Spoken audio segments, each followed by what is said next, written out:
Cette gaieté mon paradis.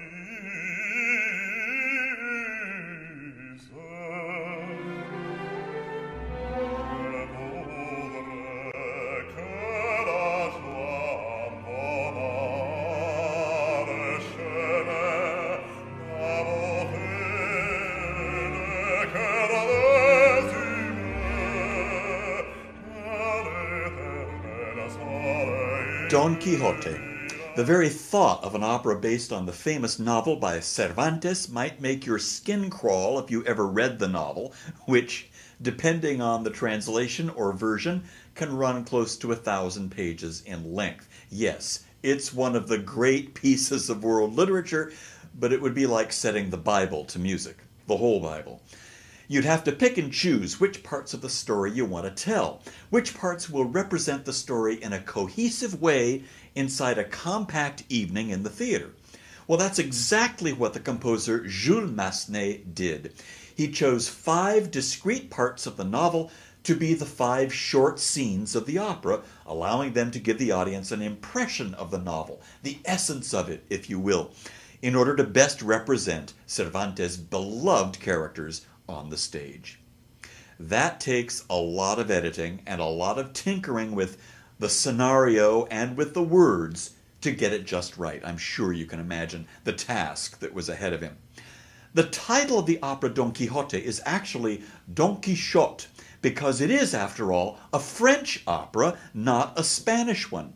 Massenet was French through and through, and in his operas he tackled not just French stories like his wonderful opera Manon, but German stories like Werther, biblical stories set in the Holy Land like Hérodiade, Egypt in Cleopatra and Thais, India in Le Roi de Lahore.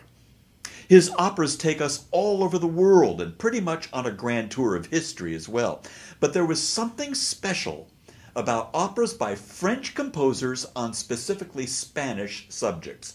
Just listen to anything from the score of the great opera Carmen by Georges Bizet. You don't doubt for a minute that the story is set in Seville, do you?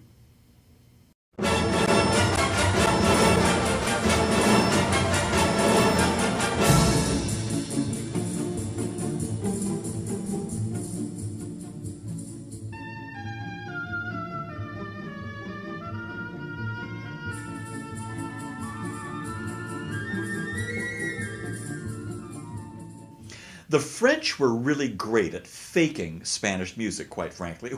Well, perhaps that's a little glib, but really, music by a non-Spanish composer who tries to emulate the Spanish sound, you can't really call it authentically Spanish music. Of course not. But the elements of a national style like we hear in authentic Spanish music can indeed be copied by a clever composer in order to give us, in the audience, the impression that we're in Spain, that this story is set in a country whose music has a certain panache, a certain style. Call that a national style. You get that feeling from the very beginning of this opera, Don Quixote. We're on a plaza in a Spanish village and everybody's celebrating. There's a festive feeling in the air. A fiesta seems to be coming to its climax. People are dancing, drinking, carousing, and the composer's duty is to not only describe all that activity as soon as this curtain goes up, but also to give us a bit of the taste of where we are in the world, Spain. Massenet, I think, gets it right. The opening salvos of the orchestra and chorus have the whirling energy of a Spanish dance.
When Massenet introduces us to Dulcinea, we first experience her as a singer, entertaining the crowd in the plaza with a sultry song that she prefaces with a kind of improvised cry, something that you might hear from a flamenco singer.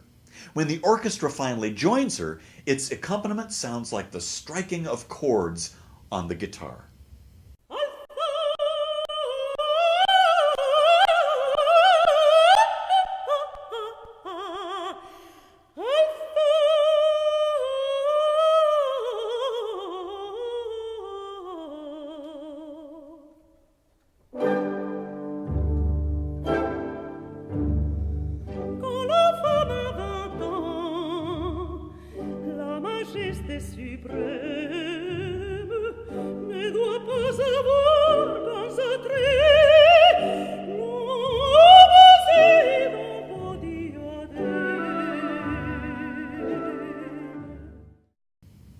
The character of Quixote gets a little Spanish flair as well in the introduction to his serenade, when he pours out his love for Dulcinea. The orchestra imitates the sound of his mandolin, using notes of an old Moorish scale to give us just a touch of history along with that Spanish style.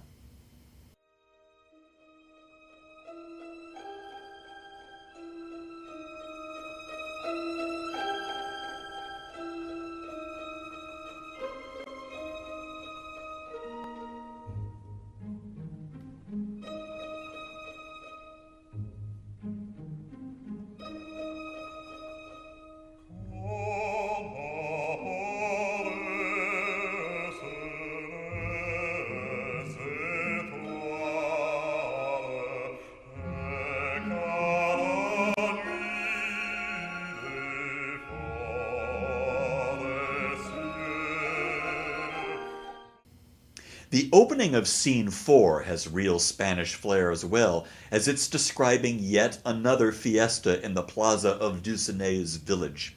These villagers really like to party.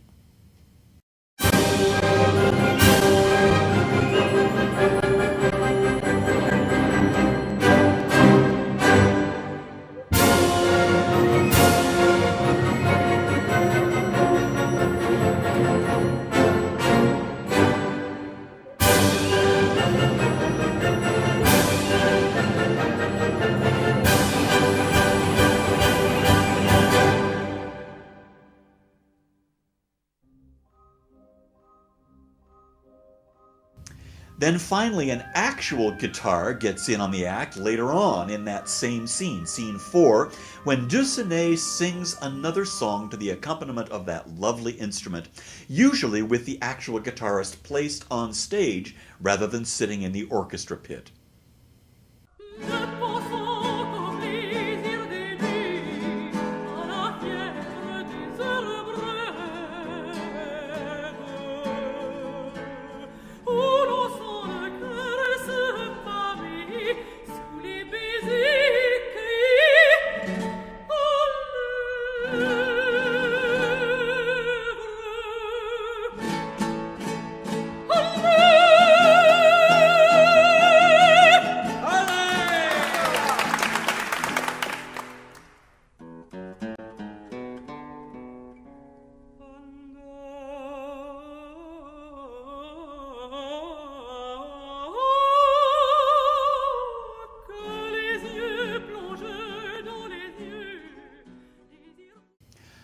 Now, these are all ways that a clever composer can give us the feeling that we're there in Spain at the turn of the 16th century, right there with Quixote and Sancho Panza and Dulcinea. We're ready to go on their quest with Panza and Quixote.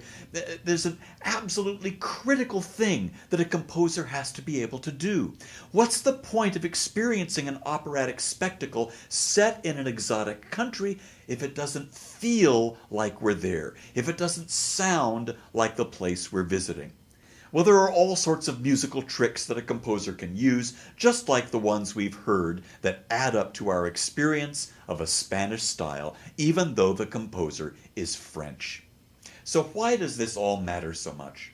Well, in actuality, it's only one of the elements of opera that has to be done just right before it's ready for an audience. Ideally, we want the sets, for instance, to give us the flavor of the setting as well. We want the lighting to be just right, the makeup, the costumes to reflect the time and the period of the opera. The words have to exactly express how the characters feel at any given moment in the drama, and the music has to be devised in order to express all of that. And in the case of Massenet's Don Quixote, music with that unmistakable yet undefinable Spanish style. That's a lot of layers of creativity, isn't it? And none of them work in isolation. All of the elements of opera have to work together in order for the opera to fly, to be successful. We'll continue looking at all those elements in this series about the operas of our 2014 season, so hang on, and I'll see you at the opera.